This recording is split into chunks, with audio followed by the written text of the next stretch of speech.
Ngasi numida wena phongkhiba kangleipa mairagi pause digi maruba pau khara khangachadraga miyamda khudo tamjige ima singna lupa chawanga chawanga lauraga waka mi pham bade haina maral sirakhiba Barish ki yumda mama oibi kayana thomjinkhre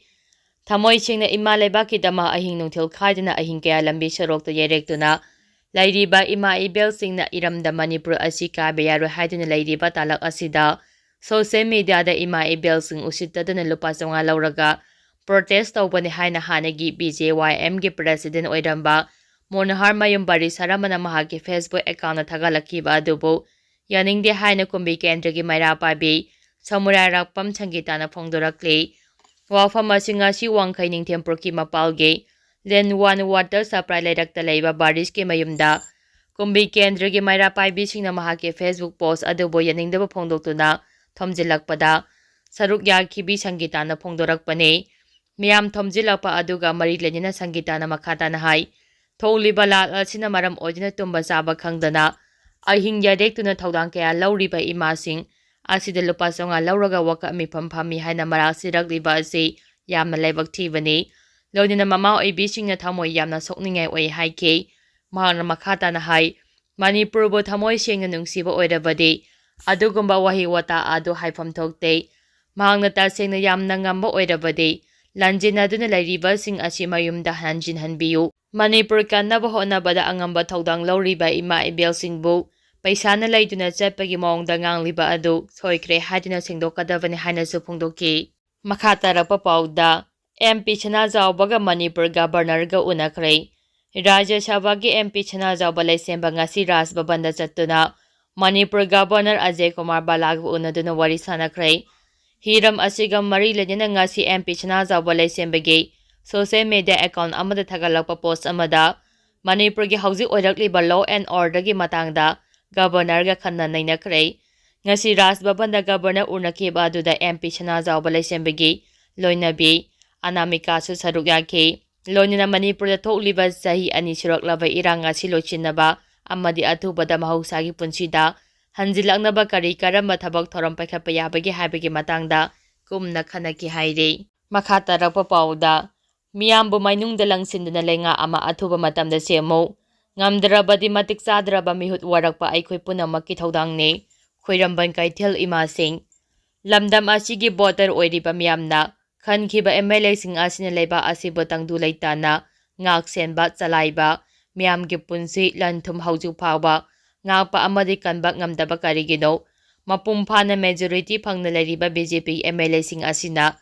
afaba mara chepa sarakar ama kari kilingba ngamdribano haina khoiramban ima kaithel joint coordinating committee for peace ke campaigner Raisram Memam ko campaigner oinam Pilasini amadi hoiram binodini ahumna khoyek piduna press thadorapa zerol amana haide zerol asin hai sathariba sasinaba kuki maite gilan asina maram oiraga yumkai lanthum miyamgi punsi ngaknaba kannaba security matik sana sarkar asina piba ngamde miyamda phangande maite miyam su hariba mayam asi tangai fadana kandaba yadaba khulngapa mayam ama masana thorakpa dabane adubo sarkar amagi tawpham thopa mayam amade amada tawba ngamdraga khulngliba icha inaw mayam sing asibo pha punduna tawraga irang ase nemthanaba tawbagi sarkar gi machat asi khwaidagi lamba khongthangni maram atuna athuba matamda miyamgi oiba ingtappa tangdu leitawa miyamgi damaka thopa ngamba miyambu mainungda langsindana lenga ama athuba matamda semba ngamdrabadi makhoigi matik chadraba mihut mayam asi warakpa asumba taroknaba honaba haibasi aikhoi punamaki tangai fadaba thodangni haire cherol asin hai athuba matamda Manipur governor na miyamgi oiba asengba lenga ama semnaba tawgadabani lamdam asida thamliba suspended elimination thuna laukthokadavane praja miyamna thagatkiba miyoisingi mathau mapum phana tawhallo prasida rule thamnaba miyamna makhoibu thagatkiba natte haibase puna khangadavane Bharat lenga amadi Manipur lenga na miyamgi apamba ai mapum phana lingba lenga ama athuba matamda thamnaba simbigadavane ngasi kaithel phambi aikhoina kaithel phamba phangjariba lenga ke simirol na kharada oirabasu mateng pamba ngamnaba asi khulnga pa isa sing leibana ngamlibani haide zerol asina aroibada haidebadi athubada anauba lengak sembiu suspended animation athubada lauthou Prajana Thagatkiba Mihut Mathauta Holu, PR Atubuda Lautu Amade, Kudngapa Paba Yaru Havasini. Makata Rapapauda, Handak Sahigi oina Kosem Melauba Class 12 ke exam da, Mahidoi Lishing Kun Shubna Humpuga Mangana Ngasidegi Ingna Zikna, Parikya Thaba Haukre.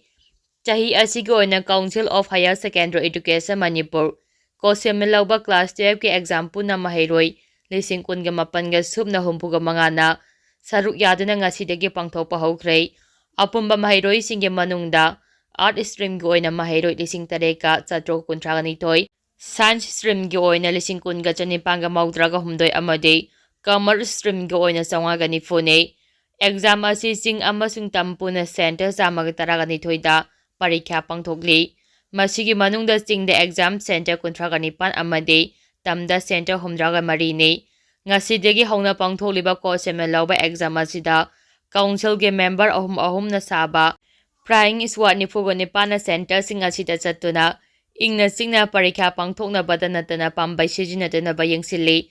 Exam Asiga Mari Legenda Exam Center Tariba Joston Higher Secondary School Gate, Principal Suoriba Exam Center Asige, AOC Kumari Romoni Nahai, Exam Center Asida Mahiroi Singna Igna Signa, Pakapayalzina Exam Thana by School Asige Oza Singna Honare, Mashida Kosengi Meke de Kisu Tarakli by Prying Scorching Nasu Yang Simbalakle, Mairo Singna Masa Masana Sunataba Pambay Shijinatanaba, Exam Asitaviyo, Class 12 ke exam asit loiraba matung makata na mahitamba amade, competitive exam sing thagadabasu. Kaya laibanina, niyom chunno masagi akhangba adu ibiyu. Exam asi ingna signa pangthoknaba hotnabada, mama mapa amade, mari lainaba singna mateng pangminasi haike.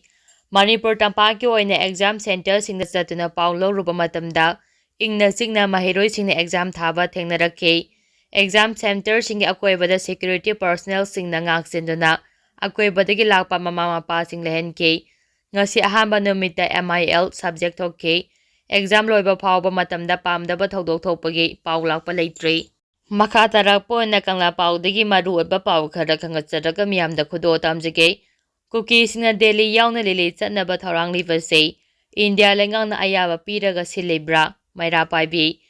India Lengana Cookie Purup da Michang Sangba Amade, Lamdam Asida Lady Puruk Kuntraga Taruk Asiki Manungda, Maite Purup da Atam Nana Ying Liba Ming Asida, Double Engine Lengana Kangsing Usinatanile took livers at level Chivani Haina, Sijam Chirangi Maira Pai Bay, Haikam Ombi Ngamdrabadi na Pongdora Cray, Wapamachi Sijam Chiranka Maniti Holda Pangtopa, Waka Mipam Amada Mahana Pongdora Kivani, Mahana Makata Raduna. Haying tang taraga nipana cookie purup sing na deli yauna cookie sing na kundaba mapam sing da,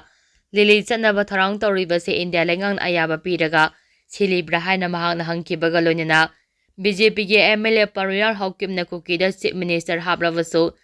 Sapre Administration demand Tauba Hongloi Haina Pong na Ngang Kivada, Dominant Double Engine Lai Siliva Asida India Lengaki Arombe Agenda, Kari Laibano Hankibaga Lonina, Waka Mipamda Saruya Kibasina Piara Equigi Yiknavane, India Equigi Yiknavane Haba Kolauke Lauki.